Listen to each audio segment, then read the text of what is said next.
শয়তান ডান দিক থেকে আক্রমণ করবে, বাম থেকে করবে, সামনে করবে, পিছন থেকে করবে,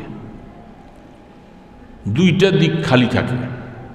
শয়তান কোরআন আয়াত বলছে, আমার আয়াতটা এখন মুখস্থ নাই, যে আমি চতুর্দিক থেকে তোমাকে তীর মাইরা মাইরা তোমাকে আমি গুনার মধ্যে লিপ্ত করাবো।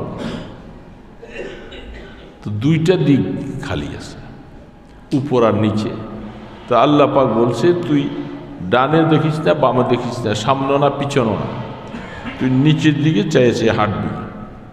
হাঁটলে রাস্তাও নিরাপদ থাকবে, উষ্টা খাবি না, পা ভাঙবে না, সুন্দর মতো দেখে দেখে চলবে। নিচের দিকে চেয়ে চলো, যখন নিচের দিকে চেয়ে চলবা তো বেগানা তোমার সামনে আসবে না।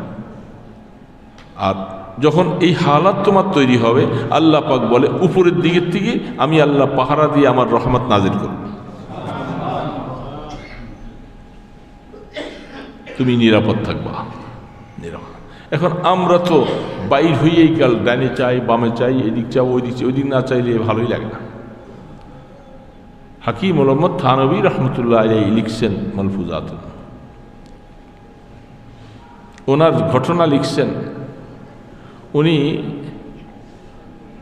দিল্লি থেকে ট্রেনে উঠেছেন, উনি যাবেন ক্যালকাটা।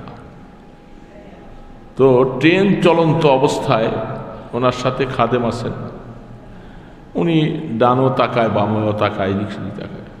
ট্রেনটা যখন স্টেশনে আইসা সে দাঁড়িয়ে গেল, তখন থানভী রহমতুল্লাহ আলাইহি উনি মাথা নিচের দিকে দিয়া রুমাল দিয়ে উনি বসে থাকে, যতক্ষণ ট্রেনটা এখানে দাঁড়ানো আছে। তো জিজ্ঞাসা করলেন খাদেম, হযরত কেন করলেন?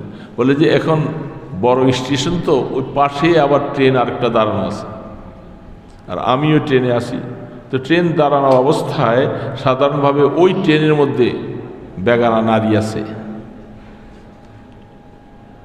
আমি তখন ওই দিকে যখন তাকাবো চাইব, তখন আমার বেপরদই হবে, চোখের জেনা হয়ে যেতে পারে, চোখের গুনাহ হবে।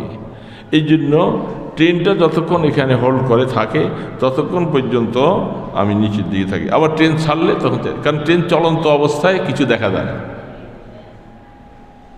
ঠিক না ব্যাঠিক বলে?